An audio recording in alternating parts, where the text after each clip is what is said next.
Here we go! Here we go! Here we go!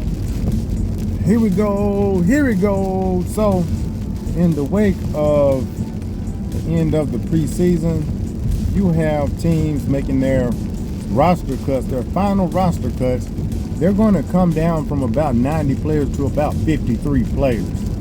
What will happen with some of those guys, they will be on what you call the streets, meaning they're going to be free agents out there waiting on a phone call from their agent who is probably trying to reach out and contact other teams, or other teams will call them so they can see if they can get some of these players a job.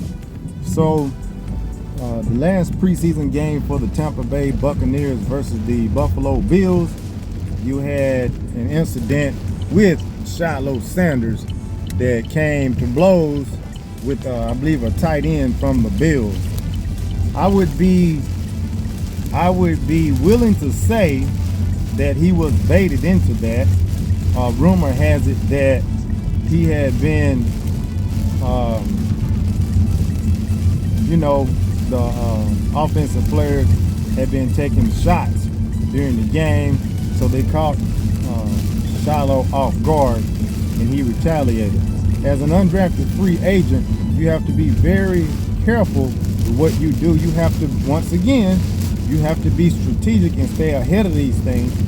You have to go into these situations knowing that someone is going to try to set you up for failure, right? Because that's an easy excuse to let an undrafted free agent go. So going from here, Shilo Sanders has a choice.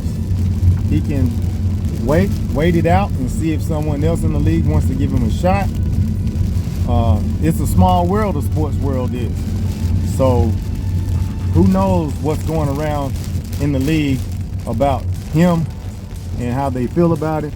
He is 25 years old, so he has to bust a move fast.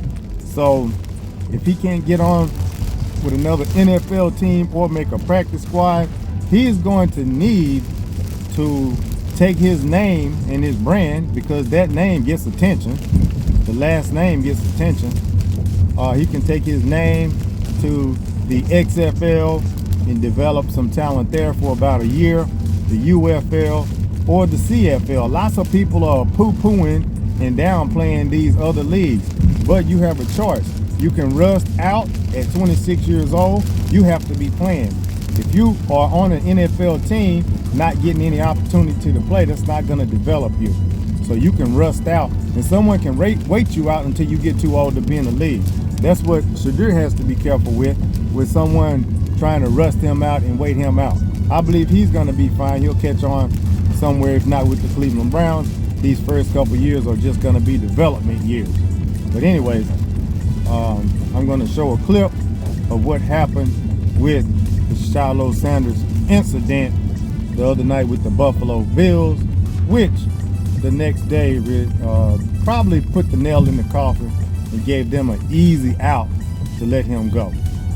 If he gets in the right situation, he could turn out to be a good, backup player, special teams player, and you just never know how things go. People always need someone that is durable and that can deliver. So there's always a spot for a guy that is a dependable player and can make the necessary plays. You don't even have to be a superstar. So anyway, that's all I have to say about the situation with Shilo and a little bit about Shedeur. Peace and represent, like that. It's bait job right here. Now you can't blame him. You see the tight end right there? He's doing too much.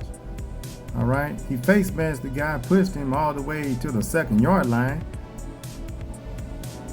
All right, and then as it would happen, the guy that retaliates gets the flag.